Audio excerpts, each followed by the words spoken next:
돈의 노예가 된 빅테크들을 이제는 정리해야 할 때가 온 것 같다. 소셜 네트워크 플랫폼은 정보화라는 3차 산업의 특혜를 있는 대로 누리면서 자신들의 부만 채우고 부를 극대화하기 위해 기업이 참여하면 안 되는 정치에 발을 담근 때가 만조의 시작이다. 처음 그들의 기업을 성장시키기 위해서 각 나라는 많은 혜택을 줬다.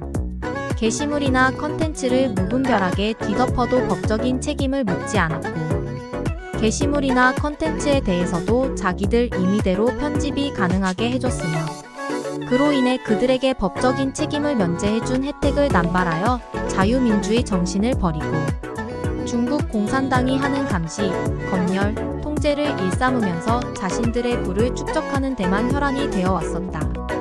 그 법이 미국의 섹션 230이다. 권리를 주었으면 그에 합당한 의무가 따라야 한다. 빅테크는 MS, 트위터, 페이스북, 애플, 아마존 등이 알려져 있다.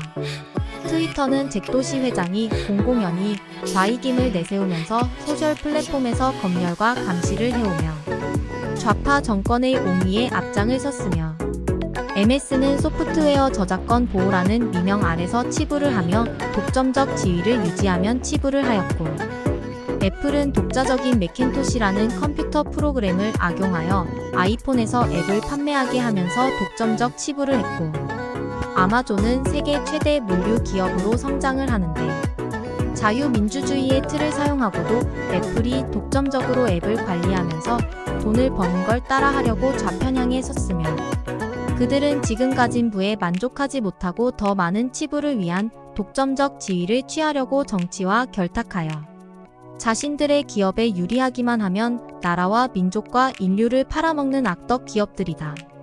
그들은 항구적 독점적 기업으로 남으려고 세계 금융 자본의 지배력을 취하려고 끊임없이 도모하고, 중국 공산당이 하는 방법을 사용하여 감시와 통제를 통해 인류를 자신들의 종으로 삼으려면 역적질을 했다.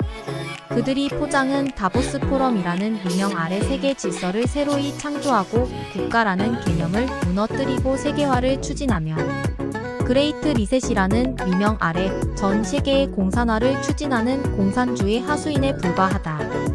그들은 자신들이 정보를 가짐으로써 세계를 통치할 수 있으리라 생각을 하지만, 지금 중국에서 일어나는 중국 공산당과 마윈의 결과를 보고도 모르는 등신들일 뿐이다. 그렇게 돈을 쌓아둬봐야 지들 죽을 때 아무것도 가져갈 게 없다. 그들은 다보스 포럼에서 모든 것을 버리라고 말을 하면서 정작 자신들은 더 움켜쥐려고 하는 악마들일 뿐이다. 중국 공산당과 그들이 서로 결탁을 해서 소수의 이익만을 취한다면 결국은 자유민주 진영의 수많은 인류들은 그들의 종으로 전락하는 동물농장이 되어버린다. 개개인들이 빅테크에게 대항하는 것은 어렵다. 핸드폰이 보편화된 사회에서 그들에게 공짜로 주는 편의적 사항을 사용하는 것을 피하는 것이 어렵다. 당장 우리나라 사람들이 카카오를 일순간에 모두 버리고 통신사가 제공하는 서비스로 옮긴다면 통신사들이 그로 인해 벌어들이는 돈으로 통신비를 더 싸게 공급할 수 있는 여력을 만들 수 있다. 물론 그들이 단순하게 독점적으로 자신들의 치부만을 내세운다면 국가 권력이 인허가 등을 통해 개입을 해서 절충안을 만들어낼 수 있다. 그러면 지금 빅테크의 개지랄을 막을 수는 있다. 그러나 지금까지 사람들이 사용하면서 익숙해진 것을 일순간에 포기하는 것이 어렵다는 문제가 있다. 지금 사람들이 조심해야 하는 것이 클라우드 서비스가 공짜라고 사용하는 것이다. 개인적인 정보나 데이터는 가능하다면 자신의 개인 컴퓨터에 보관을 해야지 클라우드 서비스를 사용하면 안 된다. 빅테크들이 개인 보안을 핑계로 보호한다는 망상을 버려야 한다.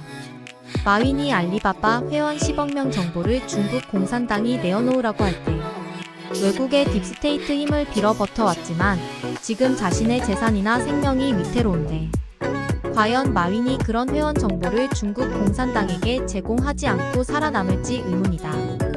빅테크들은 절대 인류를 위해서 존재하는 것이 아니다. 그들은 단지 자신들의 부를 채우는 데만 꼴똘할 뿐이다. 노블리스 오블리주의 정신은 그들에게 없다. 그들은 단지 투자일 뿐이다. 이번 미국 대선에서도 그런 것이 확연히 드러났다. 트럼프가 지금 바로 잡지 못한다면 앞으로 4년간 인류가 동물농장이 되는 위기를 맞을 수 있다는 점을 망각하지 말기 바란다. 이번 미국에서 벌어진 트위터의 개지랄로 인해 한 가지 희망이 생긴 건 트위터 사용자들이 대거 탈퇴하고 다른 포털 소셜 서비스로 이동을 하는 가능성을 보인 거다. 그래도 트위터는 기존에 가입한 사람들의 정보를 그들의 치부를 위해서 사용할 것이다. 그런 것들을 통제하지 못한다면 각 개인들은 빅테크의 종으로 전락하는 길로 갈 것이다. 페이스북이 미국 민주당 정권과 야합한 가장 큰 이유는 그들이 추진하는 디지털 머니, 페이팔을 살리려고 하는 것이다. 중국의 디지털 화폐나 페이스북의 페이팔은 모두 인류에게는 도움이 되지 않는 정책이 될 것이다. 물론 지하 경제나 범죄와 연관된 거래가 사회적 악인 것은 분명하지만 그 대안책으로 떠오른 디지털 화폐도 중국 공산당이나 개인 업체인 페이팔의 독점이 된다면 전 세계 국가와 정치는 무너지게 될 것이다. 미국의 달러가 세계 기축 통화로 사용이 되고 있는데 그들에게도 문제없는 것이 아니다. 연방준비이사회라는 곳은 기업이지 국가가 보증하는 곳이 아니다. 결국 중국 공산당이나 페이팔이나 모두 연방준비이사회가 가지는 권력을 탐한다. 연방준비이사회는 그나마 자유민주 국가인 미국에 의해 일정 부분 통제를 받아서 관리가 가능하겠지만 중국 공산당과 페이팔은 그럴 수 있는 가능성이 없다. 지금 그들이 시행을 하려 할 때 여러 저항이 있는 것을 극복하고 그들이 자리를 잡는 순간 전 세계 인류 모두는 결국은 중국 공산당 치하에서 치를 떨며 사는 사회를 만나게 될 것이다. 권력이 부를 만들고 그 부가 권력을 만드는 사회는 병이 든다. 지금 이 위기가 어떻게 될지 모르겠다. 내가 살아있는 동안은 보고 싶지가 않다. 이번 빅테크 트위터나 페이스북, 아마존, 구글의 작태를 보고 그들의 이중성을 한심하게 생각한다. 우리나라 문재인 정권에서는 하도 많이 봐서 그놈들이야 원래 그런 놈들이라고 아니까 그렇겠지만 자유민주주의 국가의 대표격이 미국에서 저런 작태를 벌이란 건 예상도 못했었다. 얼마 전에 트위터와 페이스북은 우간다 대통령의 소셜미디어를 완전히 차단했는데 그 이유가 기본 인권과 열린 인터넷에 위반된다고 말했다. 그러면서 민주 절차, 특히 선거에서 정보 접근과 표현의 자유가 가장 중요하다고 말을 했는데 이런 위선적인 작태를 행하는 놈들이 할 말이 아니다. 완전히 내로남불하는 미친 지랄로 기업이 정치를 판단한다는 게 역겹다. 그런 트위터가 미국 대선 전에 바이든 후보의 아들 헌터 바이든의 우크라이나와 중국 스캔들을 올린 뉴욕 포스트를 검열하고 차단했다. 이번 미국 대선에서 헌터 바이든의 스캔들을 미국 유권자들이 미리 알았더라면 바이든 후보에게 표를 찍지 않았을 거라고 하는 사람들이 16%나 됐다고 한다.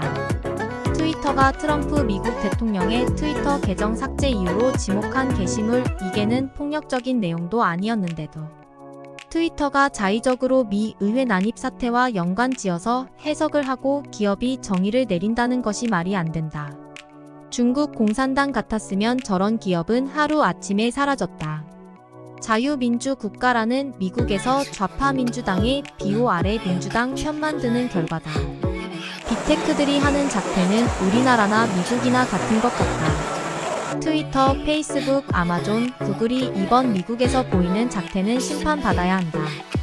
그리고 우리나라라고 예외는 아니다. 저런 개작태를 안 당하려면 쓰지 말아야 한다. 더불어 네이버나 다음, 카카오도 사용을 하지 말아야 한다.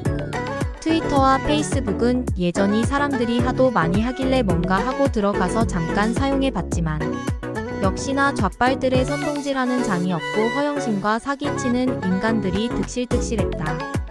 거기 접속하는 사람들이 많다고 온갖 정보를 그곳에 퍼나른 언론들부터 문제겠지만 모조리 차단을 해서 그런 횡포로부터 벗어나야 한다. 그들은 기업이지 정치가가 아니며 기업이 자유주의 국가에서 독재주의를 실행한다는 간덩이 부은 짓거리는 중국 공산에게서 배워서 그럴 것이다. 그래서 보수나 우익은 절대 좌파들이 발언의 자유를 주장하면서 조작 선동질을 할 때 침묵시켰어야 한다. 그들에게 언론의 자유와 사상의 자유를 허용할 때부터 자유와 민주는 침탈을 당하는 것이다. 그런 좌파의 수법이 새로운 것도 아니고 이미 수십 년간을 반복하는데도 그런 놈들한테 넘어가는 민초들이 등신이라서 그렇다. 지금 문재인 정권의 좌빨들이 민주 우파 세력들의 목소리를 자신들의 나팔수들을 동원해서 조작 선동질로 덮어버리고 자신들의 비리는 물타기하고 거짓 선동질을 하는 것은 북한 빨갱이들과 같고 어거지 쓰는 건 중국 공산당 놈들이나 일본 쪽발이들과 같다. 그런 것들을 인간 취급을 해줘야 한다는 것이 비극이다.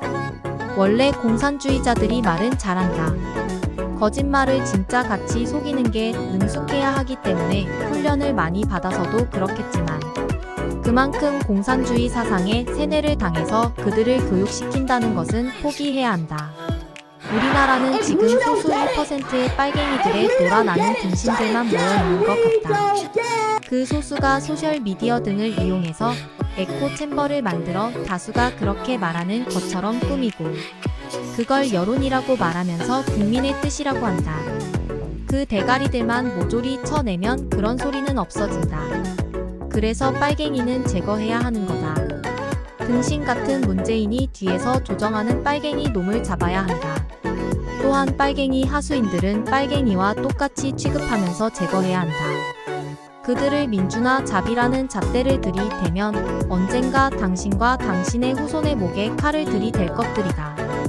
대한민국과 대한민국 국민이 그런 빨갱이 배떼지나 채워주는 도구가 아니다.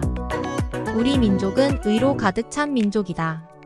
의롭지 않으면 목숨도 내어놓던 민족인데 지금 이 나라가 이렇게 병든 건 정교조가 아이들을 그렇게 병들게 양산해서 그렇다. 제일 먼저 해야 할 일은 정교조를 제거해야 한다. 그들을 인간으로 본다고 말을 하는 놈들도 같은 놈들이라고 생각하고 모조리 제거해야 한다. 그러면 이 나라의 교육은 정상이 될 것이고 참된 아이들이 성장을 해서 바른 사회를 만들어 갈 것이다. 대한민국은 자유민주주의 공화국이다. 지금 문재인 정권이 소수 선동가들과 소셜미디어를 통해 조작 선동질을 통해 여론과 언론을 통제하면서 운빠들을 통해 보수의 목소리를 들어 나지 못하게 방해를 하는 짓거리를 그냥 둔다면 이 나라는 이미 북한 빨갱이들 수중에 있는 것이다. 모두 각성을 해야 한다. 기자라는 간판을 달고 양심도 팔면서 사는 개쓰레기들을 치워야 하고 정권의 개가 되어 국가와 국민을 등 처먹는 역적들은 모조리 제거해야 한다. 그들의 대가리는 자신들만이 사회를 위해 최선의 일을 하고 있다고 믿고 타인의 권리를 침해하며 국민들의 입을 막고 사상의 자유를 박탈하는 무식한 짓거리를 거침없이 행한다. 그러니 지난 4년을 돌아보고도 모르면 등신이다. 문재인 정권과 그 졸개들은 정의를 주둥이 까지만 정의는 없고 불의만 있으며 적폐라는 단어를 걸고 그들의 복수심만 해결하기 위해서 국민을 선동질했고 지들이 오만한 편견으로 세상의 모든 것을 재단하려고 들었다. 잘못을 해도 잘 못한 것인 줄 모르고 알아도 반성할 줄 모르고 그들만의 틀에 갇혀서 세상을 병들게 한다. 문재인 정권과 그 졸개들은 진실과 거짓, 옳고 그름을 믿지 않으며 그들이 오만한 편견만을 믿으며 횡포를 일삼으면서 자신들만이 나라의 권력자라고 믿기 때문에 집단주의 독재에 빠진 것이다. 바이든 정권의 민주당 뉴욕 법무장관이 미주 주류 방송국에서 위조한 수백만 개의 가짜 댓글을 찾아냈다고 한다. CNN과 MSNBC의 모기업이 수천만 개의 가짜 중립성 댓글을 위조하기 위해 지원했다. 주요 인터넷 제공 업체인 AT&T 컴캐스트를 소유하고 있는 브로드밴드 아메리카라는 그룹은 2017년 약 420만 달러를 들여 약 850만 개의 가짜 댓글을 만들었다. 뉴욕 법무장관은 이러한 유형의 사기는 우리 민주주의의 중대한 결과를 초래한다. 연방 및 주 기관들은 이런 댓글과 대중들의 논평에 의지하여 공공복권에서 소비자 보호 그리고 환경에 이르기까지 우리 삶의 많은 측면을 지배하는 표준을 설정한다. 그리고 무엇보다 이러한 댓글과 논평을 통해 인터넷상의 컨텐츠를 어떻게 공유하고 소비할 수 있을지 결정한다. 그리고 대중들의 댓글은 입법자들이 법률을 제정하는 데에도 심지어 영향을 미치기도 한다. 수년간의 조사 끝에 우리는 비밀 캠페인 조직들이 제출한 가짜 댓글을 찾아내었고, 이 댓글들은 우리나라 최대 브로드밴드 회사로부터 지원되었다. 그리고 그중 많은 가짜 댓글들은 미국의 최대 브로드밴드 회사들이 고용한 마케팅 회사들이 19살짜리 대학생의 이름을 위조하여 만들어졌다. 그리고 그 위조 신분을 이용하여 법률의 폐지를 지지하는 50만 권 이상의 가짜 서한을 의회로 보내기도 했다.